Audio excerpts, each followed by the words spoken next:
From 350 million rand riches to SARS knocking at her door, Shauwn Mam'Mkhize. MaMkhize rose from construction mogul to reality TV royalty, flaunting luxury cars, designer brands, and multi-million rand properties.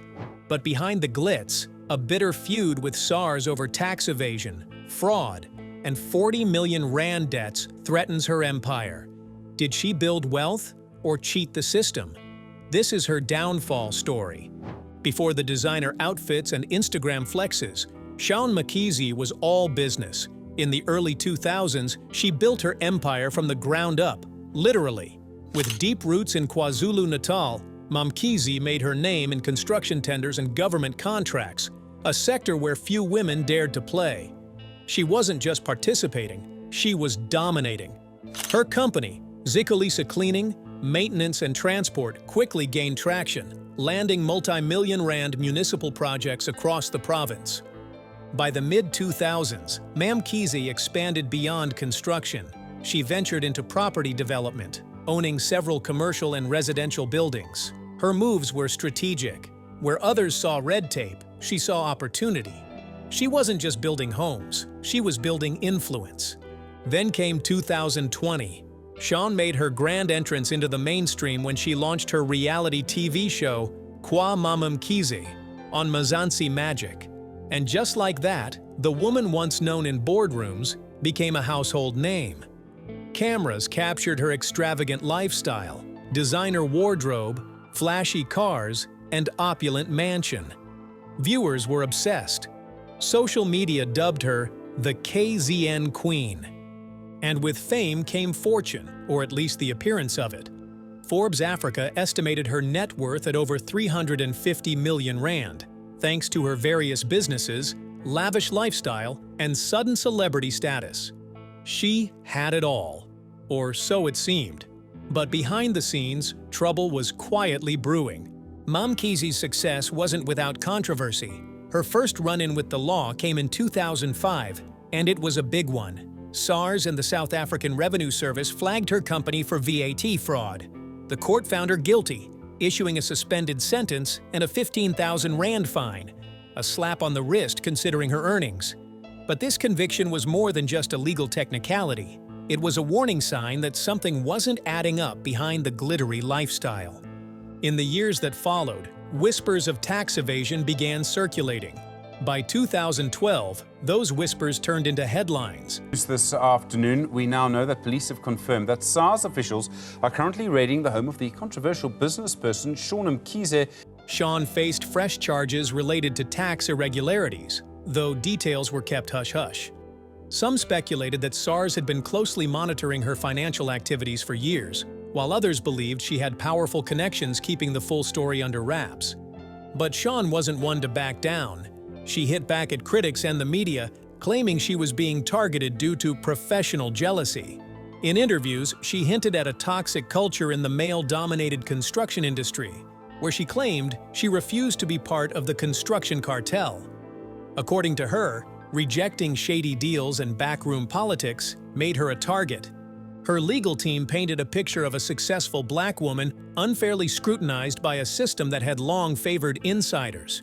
But critics weren't convinced. Some saw her as someone who had learned how to play the system, benefiting from public contracts without facing enough accountability.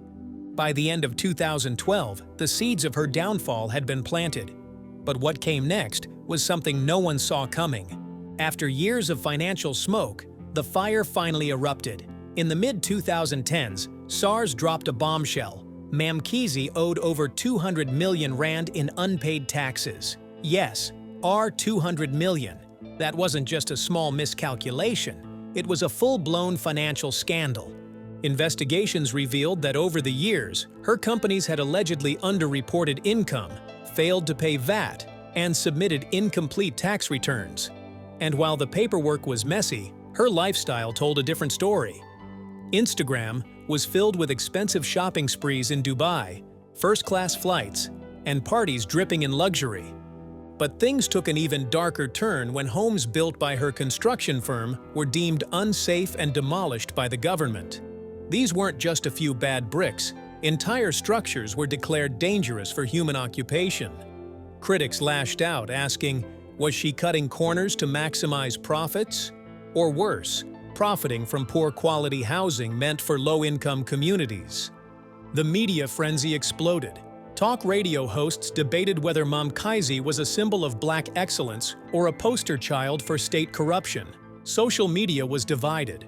One side called her inspirational. The other side asked a chilling question. Did she really earn it? Or just get away with it for too long? The pressure was mounting, but instead of stepping back, she kept the cameras rolling. Public appearances, brand deals, and reality TV. Mam'Khize didn't slow down. But SARS? They were just getting started. By 2020, Mam'Khize had become more than a businesswoman. She was a full-blown celebrity. Kwa Mam'Mkhize was a hit, pulling in viewers who couldn't get enough of her luxury lifestyle. The marble floors, custom outfits, and convoy of high-end cars painted the picture of untouchable success. But here's the twist. Was SARS watching the show too? Turns out, maybe they were. As the glitz dazzled South Africans weekly, behind the scenes, SARS was building a case. Reports suggest the tax agency took a keen interest in the on-screen display of wealth that didn't quite match declared income. And in 2024, everything came crashing down. In a dramatic move, SARS teamed up with the Hawks and raided Mam'Khize's Durban mansion. Armed agents descended on her property, seizing documents, electronics, and even some of her prized cars. But it didn't stop there. They also raided Royal AM Football Club, the team owned and run by the M'Khize family. The reason? An alleged 40 million rand in unpaid tax debt. Not 4 million rand, not 14 million rand, 40 million rand. Asset seizure orders were signed off by the courts, and soon luxury cars, furniture, and business assets were being hauled away. Social media went into meltdown. Mam'Khize, once the face of success, was now the face of state enforcement. Her empire wasn't just being questioned, it was being dismantled in real time. But the real shocker came next, when SARS made a bold move on the family's biggest trophy, their football club. In December 2024, the story took another explosive turn. SARS didn't just seize property, they took over Royal AMFC, the crown jewel of the M'Khize brand. The club had been a source of pride. Lavish celebrations, big signings, VIP lounges, and a flashy image, unlike any other team in the league. But according to SARS, it was also being used to launder money and hide taxable income. In a move that sent shockwaves through South African football, the government froze the club's financial accounts and placed it under provisional control. By the end of the month, Royal AM was reportedly up for sale, with a starting bid of just 1 million rand. That's a club once flaunted with millions in assets, now being offloaded like a bankrupt estate. And just when the public thought it couldn't get more tone-deaf, it did. Mam'Khize's son, Andile Mphusane, known for his flashy lifestyle and controversial performances on the pitch, was seen posting a brand new BMW on Instagram. The caption? A flex. The timing? Disastrous. While SARS was tearing through their estate and the club was on financial life support, he was showing off new toys. The backlash was immediate. Critics slammed the family for being out of touch, calling it a slap in the face to hardworking South Africans. Radio talk shows exploded with debate. Was this entitlement, arrogance, or a family completely disconnected from reality? And just like that, Royal AM, once a dream, had become a national spectacle. As the chaos unfolded, public opinion split straight down the middle. On one side, loyal supporters defended Mam'Khize, calling her a victim of systemic bias. She's a successful black woman, and that intimidates people, one fan posted. Others claimed she was targeted because she didn't play by the old boys' rules. A disruptor in an industry long dominated by elites. SARS would never treat a white billionaire like this, some argued. But critics weren't buying it. Opponents called her the perfect example of corruption wrapped in diamonds and designer shoes. She didn't build an empire, she scammed one user tweeted, and that sentiment went viral. A now famous tweet read, "Her downfall is the best thing that's happened to South Africa." You can't build wealth by stealing from the poor and expect immunity. The conversation hit deeper themes: class divide, race, justice, and wealth inequality. Was Mam'Khize a role model who hustled her way up, or someone who exploited the system while millions lived in poverty?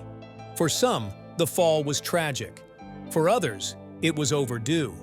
But one thing was clear: the fairy tale had turned into a courtroom drama, and South Africa was watching every twist. As the legal dust settles, the big questions remain. Can Mam'Khize pay off her debts to SARS, or will her assets be stripped and sold off? With Royal AMFC hanging by a thread, its future uncertain, the empire she built could crumble entirely. But knowing her, a comeback isn't off the table. Is this her fall, or the start of a redemption arc? From reality TV queen to court battles, Mam'Khize's story is still unfolding. What do you think? Victim or fraud? Drop your thoughts in the comments. And if you found this deep dive eye-opening, hit that like button, subscribe, and share this video with someone who's been following the drama. More jaw-dropping stories coming soon.